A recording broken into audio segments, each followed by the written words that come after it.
My name's Adrian Cole, 34, a civil engineer in Austin, Texas. 12 years of designing bridges and buildings taught me one thing. Every structure, no matter how perfect, hides its flaws deep within. You just have to know where to look. I've always been the type to think twice before speaking once. Observation was my armor, logic my language. And for most of my life, it served me well. Until I met Claire Reyes. 5 years ago, at a mutual friend's birthday party, she appeared like sunlight spilling into a quiet room. A marketing coordinator with the kind of smile that could make a man forget the password to his own sanity. She spoke with passion, dreams, ambitions, plans, and I listened, captivated by the fire behind her words. The months that followed were flawless, too flawless. She moved into my home after 8 months, a 3-bedroom property I'd bought long before her, my proud investment. I never thought to add her name to the deed. It was my house, built with sweat, but our home built with warmth. Last December, I proposed to her under the silver lights of Zilker Park, the Festival of Lights, bittingly ironic.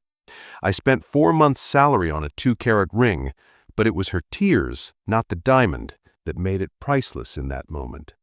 She said yes, posted it online before we even called our families. The wedding was set for September. The future was set too, or so I thought. But even the strongest concrete develops hairline fractures, invisible, silent, waiting for pressure to expose them. Claire loved attention the way sunflowers love the sun, constantly turning toward admiration. At first it was endearing. I was the quiet one, she the radiant one. It worked, until it didn't. 3 months before everything fell apart, the changes began. Subtle, deliberate. More nights out with work friends, more screen-down moments on her phone, more vague stories stitched together with loose threads. And I noticed. I always notice. She'd say she was having dinner with Maya, but Maya's Instagram showed her home with her husband. She'd mention office happy hours, yet return home with a scent that wasn't mine, a trace of cologne foreign to my skin. Alone, each detail was harmless. Together, they formed a pattern, a quiet equation spelling betrayal. Still, I didn't confront her, not yet. I collect data before demolition. That's how I've always prevented costly mistakes. Then came Saturday, March 15th, a day carved into memory like a hairline crack deepening into a fault. I was reviewing design documents in my home office when Claire knocked. Her voice had that softness that only precedes impact. "Adrian, we need to talk." I closed my laptop.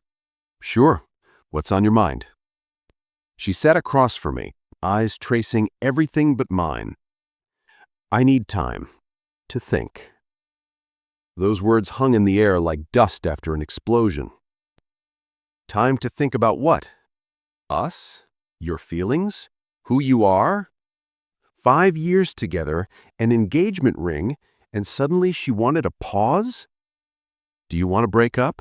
"No," she said, too fast, too desperate. "I just need space to figure out what I really want." And that was when I knew. My instinct screamed louder than her words. There was more beneath this sudden need for air. "For how long?" I asked, keeping my tone steady, almost clinical. "I don't know. A few weeks, maybe a month." "And during this break," I said, watching her closely, "you plan to—" She finally met my eyes. "Be alone. Reflect." A lie. Fragile, poorly constructed. I almost admired the attempt. That night she packed her bags and left for a friend's apartment. I helped her carry the luggage, kissed her forehead goodbye, and watched the taillights fade down the street. Then I walked back inside, into the hollow quiet of what used to be our home, and sat on the same couch where we'd watched 1,000 nights of Netflix. For the first time in months, I smiled, not from joy, but from clarity. The kind you feel when you finally identify the crack in the foundation and know exactly how to trace it to the source. Claire wanted time to think. So would I. Only my kind of thinking involves plans and proof. 3 days later, the silence stopped feeling lonely and started feeling useful. On Wednesday, I began my own investigation. Claire had left her iPad behind, still logged in, still synced. I wasn't looking for trouble, I was confirming a hypothesis. Instagram came first. Normal posts, friends, filtered smiles, random quotes. Then I scrolled deeper and found it. A photo at a cafe I'd never seen, 3 weeks before our talk, cropped strangely like someone had been cut out. I checked Facebook next. Privacy settings looser there. Likes, comments, unfamiliar names. One name appeared over and over. Daniel Ward. And in that moment, every invisible fracture started to glow. His name was Daniel Ward, the ex Claire had spoken of in passing back when our story still felt unshakable. The one who'd broken her heart 3 years before I ever stepped into her orbit. According to her, he'd cheated with a coworker, vanished without goodbye, and left her rebuilding her trust from ashes. The great pain, the lesson, the reason she said she'd learned to love slowly again. Apparently, Daniel had returned to Austin, working at some slick startup, looking successful, still single. And if my timeline was right, their digital dance had begun almost exactly 1 month before Claire asked for her time to think. On Friday night, confirmation arrived, not from Data, but from a voice I trusted most. My best friend, James, called around 8 p.m. His voice carried that uneasy tone people use when they've seen something they wish they hadn't. "Adrian, man, I don't know if I should even tell you this." "Tell me." "I saw Claire tonight. Rainy Street. She wasn't alone. Asian guy, short hair, blue dress shirt. They looked close. Rainy Street, Austin's romantic artery of music and dim light, a place where hands brush on whiskey glasses and secrets drown in laughter. Not exactly the venue for self-reflection." "You get a picture?" I asked, my tone steady, almost too calm. "Yeah. Felt wrong not to. Sending it now." 2 minutes later, my screen lit up. Claire, laughing, her hand resting softly on his arm, Daniel's arm. The body language said everything words couldn't. This wasn't a conversation between old lovers seeking closure. It was familiarity reborn. I saved the photo, exhaled slowly, and began to plan. Not revenge, not yet. Preparation, protection, precision. The first step, documentation. I gathered everything, screenshots of messages, photos, timestamps, and every digital breadcrumb that led back to Daniel. Even printed the chat where Claire claimed she needed space. In my profession, evidence is the only language that holds weight. The second, asset protection. The house, my house, had been mine long before Claire moved in, bought, financed, and maintained entirely under my name. Still, I wasn't about to leave it to assumption. I called my lawyer, Mark Peterson, that Monday. "Mark, just to confirm, under Texas law, if we're not married, she has no claim to the property, right?" "You're safe," he said. "No common law marriage, no shared title. It's yours, Adrian, every inch." Safe. It was a word I hadn't felt in weeks. The third, valuation. In 5 years together, Claire and I had collected a lifetime's worth of stuff: furniture, art, little symbols of a shared dream. But the receipts told a different story. My money had built the walls. Her taste had painted them. Not greed, just imbalance. Then came her text, Monday morning. "How are you? Hope you're well. Still thinking about everything. Kisses." 5 years of love, laughter, and planning a life together, reduced to a single, polite afterthought. I replied evenly. "I'm good. Taking my time too." Talk when you're ready. But inside, I was done waiting. My time wasn't for reflection anymore. It was for reconstruction. That Wednesday, fate handed me the final piece of the puzzle. A message from Sarah, one of Claire's closest friends. Her words arrived like a quiet confession. Adrian, I can't keep quiet anymore. Claire's not staying at my place. She's at a downtown hotel. With him. There it was. The truth. Naked and ugly. The break was nothing more than a honeymoon rehearsal. Claire wasn't uncertain. She was auditioning her betrayal, keeping my house as her safety net. That night, I made my move. I called David Reyes, the real estate agent who helped me buy the property 3 years ago. David, I need to sell my house. Fast. Everything okay? Just a change of plans. How long to get it listed? 2 weeks for a serious buyer, 3 to close. Perfect. Let's start. He paused. Can I ask why the rush? I looked around the living room. The walls that had heard every promise, the couch where laughter once echoed, the dining table that waited for a wedding that would never happen. Because sometimes, I said quietly, you realize a house is just a house, and houses can be sold. David chuckled softly. Understood. The sign goes up tomorrow. When I hung up, I smiled again. That same smile from the night she left.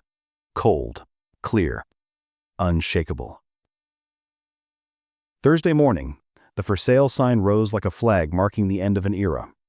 $485,000. Under market by $15,000, but I wanted speed, not sentiment.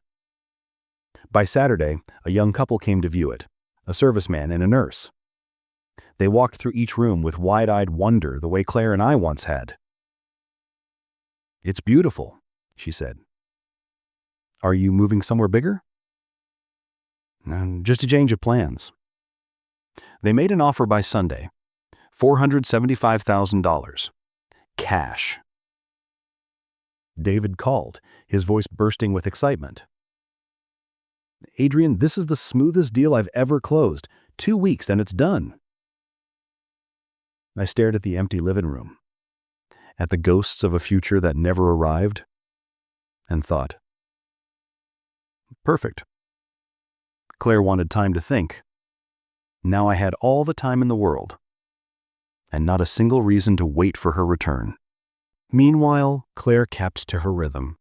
A message every 3 days, always vague, always polite. Hi, how are you? Still sorting out my thoughts. Hope you're doing well. Need a few more days. Each text landed like static, words without weight. I replied with the same neutrality she gave me, but inside I was building blueprints for my new life. First step, separation of property. 5 years together meant 5 years of accumulation. Furniture, memories, artifacts of a love that once felt permanent. I approached it like an audit. If I had proof of purchase, it stayed. If she had bought it, it went into boxes. If we'd bought it together, I weighed value versus necessity. The 65-inch TV, mine. Black Friday 2022. Receipts saved. The leather couch, technically a gift from me, though she'd chosen it. Still under my name. It stayed. The dishes, the washing machine, the little things that make a house hum, all neatly documented. I didn't realize my obsession with receipts would one day feel like armor. I called a moving company and a donation service, scheduled for the Friday before the keys changed hands, Monday morning. Military precision. No emotion, no improvisation. And then the unexpected visitor. Thursday afternoon, a black Tesla Model S pulled into my driveway. He stepped out. Crisp shirt, expensive watch, the kind of calm that belongs to men who think they're winning. Daniel Ward. You must be Adrian? he said, offering a hand. I'm Daniel, Claire's friend. Friend. I almost laughed. I know who you are, I said, shaking his hand. Can I come in? I'd like to talk about the situation. I let him in. Professional curiosity mostly.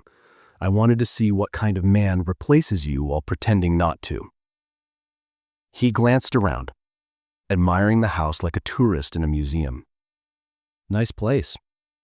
Claire always said you two built us something beautiful. We did. I paid. She decorated. He gave a small, awkward chuckle. Look, Adrian, I know it's complicated, but this wasn't planned. I came back to Austin, we met by chance, and she decided 5 years of commitment were worth less than a few nights at the Driscoll Hotel. He froze mid-sentence. How do you know where? I smirked. Free advice, Daniel. When you're lying about spontaneity, don't use your credit card in places that can be tracked. Truth be told, I'd guessed the hotel. The Driscoll was Austin's most expensive. His face told me I'd hit the mark. Listen, he said, recovering. Claire's confused. She doesn't want to hurt you, but she can't deny what she feels for me. Maybe it's best if you two talk, reach an amicable agreement. An amicable agreement? I repeated. You mean I should just hand you the last 5 years of my life so you two can start fresh without guilt? He hesitated. Something like that. I walked to the window. The for sale sign stood proud on the lawn, catching sunlight like a signal flare. Daniel, can I ask, does Claire know you're here? No. I thought this would be better, man to man. Right. And did she tell you she's staying at the hotel with you? Or did she say she's at a friend's house, reflecting on life? Silence. A few seconds long, heavy enough to confirm everything. Adrian, look, I know the need to explain. I understand the equation now. She lies to me about where she is. You lied to her about coming here. 2 people building a new relationship on a foundation of deceit. I met his eyes. Interesting architecture, don't you think? He stood, visibly uncomfortable. I just wanted to avoid unnecessary drama. I walked to the door and opened it. Don't worry, Daniel. There won't be any drama. You can relax. He stepped outside, but turned before leaving. Claire really cares about you, Adrian. She's just following her heart. I nodded. Of course she is. And when her heart changes direction again, like it did when she met me, and like it's doing now, I hope you'll understand perfectly. He didn't answer. He just walked to his car, the Tesla, humming away into the distance. I closed the door, and for the first time in weeks, I laughed. A real laugh. The kind that comes from clarity, not joy. The next day, Claire texted, "Hi, love. I think I'm ready to talk. Can it be this weekend?" Love. After 2 weeks in a hotel bed with him, she still used that word. Sure, I replied. Sunday, 3 p.m. at our house. Our house. Technically for another 48 hours. That evening, I stood in the empty rooms, boxes stacked neatly, furniture veiled in white sheets, walls bare where memories once hung. Everything stripped to its structure. Claire wanted a conversation. She'd get one. Unforgettable and final. Sunday, 2:30 p.m. I sat in the hollow living room, the kind of silence that feels alive surrounding me. Then, the sound of tires on gravel. Her car. Early, as always when nervous. Through the window, I saw her, checking her makeup, adjusting her hair, practicing the face of innocence. Her keys still worked. I hadn't changed the locks. I heard the door open, the echo of her familiar footsteps in a house that no longer recognized her. Adrian? Her voice trembled slightly. In the living room. She stepped into the doorway and stopped dead. Eyes wide, the color draining from her face as she took in the emptiness around her. The walls, the boxes, the echoes, the home she once claimed she was reflecting on, gone. And so was I. In every way that mattered. The living room was stripped bare. Nothing left but two borrowed beach chairs from the neighbor, facing each other like two opposing truths. No paintings, no furniture, no trace of warmth. Only echoes. When Claire walked in, she froze. Her eyes darted around the hollow space, disbelief painted across her face. What happened here? Have a seat, I said, gesturing to one of the chairs. Let's talk. She sat slowly, still trying to make sense of the emptiness.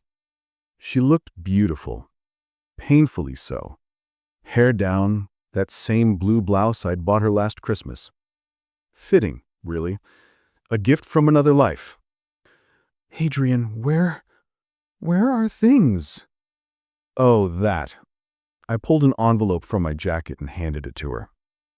Everything that's yours is in here. Inside, a storage unit key, prepaid for 6 months, and a neatly printed 3-page inventory of her belongings. She blinked, confusion deepening. But what about the rest? The furniture, the TV are... Claire, can I ask you something?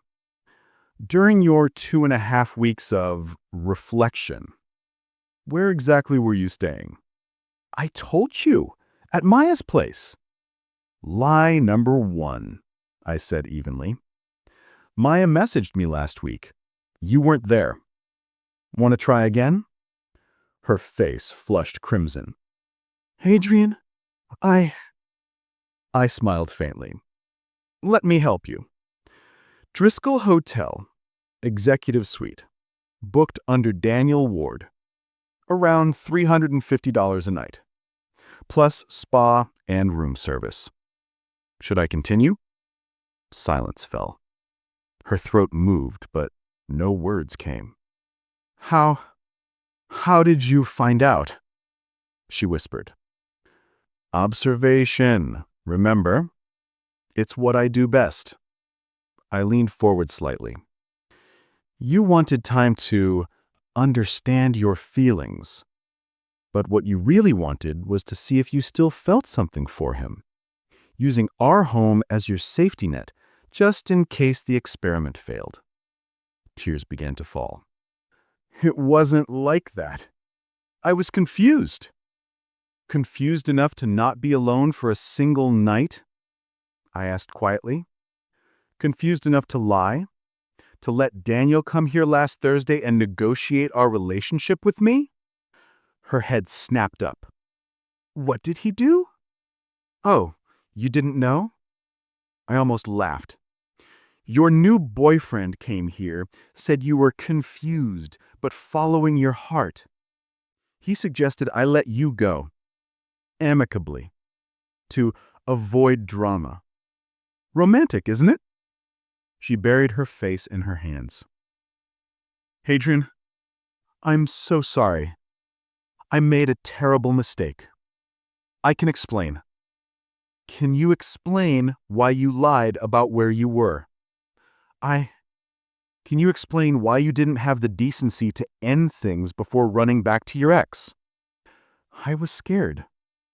Can you explain why Daniel knows details about this house only someone intimate would know? Total silence. I sighed, almost pitying her.